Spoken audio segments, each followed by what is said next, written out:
જય બાબારી મિત્રો આપણે આવી જાય છે આજે 12 બીજના ધણીના દરબારમાં। મિત્રો ઘણા લોકોને તો રણુજા આવવાનું સપનું હોય છે, કરોડો રૂપિયા હોવા છતાં, પોતાની ગાડીઓ હોવા છતાં રામસા પીરના મંદિરે આવી શકતા નહીં। બીજી વાત એ કે મિત્રો, જો તમે રણુજા આવ્યા, તમે બોડી છો, જાડિયા છો, તો આ પહેલી લાઈનમાં આવવું નહીં, કારણ કે કટોકટ નીકળાય છે, એટલે કોઈ જાડિયા માણે છે આવું નહીં।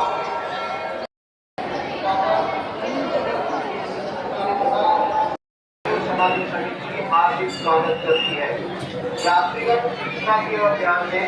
श्री बाबा रामदेव समाधि समिति के निर्णय अनुसार समाधि स्थल या समाधि परिसर में किसी भी प्रकार हुए सभी भक्तों का बाबा रामदेव समाधि समिति हार्दिक स्वागत करती है। यात्रीगण सूचना की ओर ध्यान दें। श्री बाबा रामदेव समाधि समिति के निर्णय अनुसार काढलं एक